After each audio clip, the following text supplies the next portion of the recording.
ಆ ರೀತಿ ತ್ರಿವಿಧ ಕಾರಣಗಳು ಎಂದರೆ ಒಂದು ದೃಷ್ಟಾಂತವನ್ನು ಕೊಡುತ್ತಾರೆ ನಮ್ಮ ಪೂರ್ವಾಚಾರ್ಯರುಗಳು.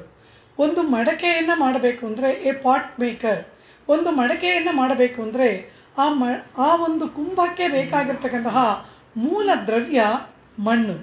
ಅನಂತರ ಆ ಮಣ್ಣನ್ನು ಉಪಯೋಗಿಸಿಕೊಂಡು ಆ ಕುಂಭವನ್ನು ಮಾಡತಕ್ಕಂತಹ ಒಬ್ಬ ಕುಂಬಾರ.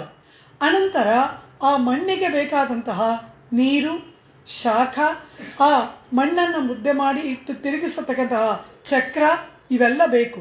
ಇವೆಲ್ಲ ಆದರೆ ಮಾತ್ರ ಒಂದು ಮಣ್ಣಿನ ಕುಂಭವನ್ನು, ಮಡಕೆಯನ್ನು ತಯಾರು ಮಾಡಿ ಅದಕ್ಕೊಂದು ರೂಪನಾಮಗಳನ್ನು ನೀಡಬಹುದಲ್ಲವ. ಆ ರೀತಿ ಆ ಮಡಕೆಯನ್ನು ಮಾಡುವುದಕ್ಕೆ ಬೇಕಾದಂತಹ ಮೂಲ ದ್ರವ್ಯ ಮಣ್ಣು. ಅದನ್ನು ಉಪಾದಾನ ಕಾರಣ, ಮೆಟೀರಿಯಲ್ ಕಾಸ್ ಎಂಬುದಾಗಿ ಕರೀತಾರೆ. ಅದು ಉಪಾದಾನ ಕಾರಣ.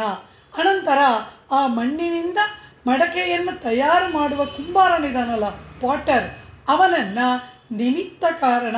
ಅವನೊಂದು ನಿಮಿತ್ತವಾಗಿ ಆ ಮಣ್ಣಿಗೆ ಮಡಕೆಯ ರೂಪವನ್ನು ಕೊಡ್ತಾನೆ, ಅವನು ನಿಮಿತ್ತ ಕಾರಣ. ಇನ್ನು ಅದಕ್ಕೆ ಬೇಕಾದ ನೀರು, ಶಾಖ, ತಿರುಗಿಸುವ ಚಕ್ರ ಇತ್ಯಾದಿಗಳೆಲ್ಲವೂ ಕೂಡ ಆನ್ಸಿಲರೀಸ್ ಅಂದರೆ ಏನು, ಸಹಕಾರಿ ಕಾರಣಗಳು. ಹೀಗೆ ಒಂದು ಮಡಕೆಯನ್ನು ತಯಾರು ಮಾಡಬೇಕಾದ್ರೆ ಉಪಾದಾನ ಕಾರಣವಾದ ಮಣ್ಣು, ನಿಮಿತ್ತ ಕಾರಣವಾದ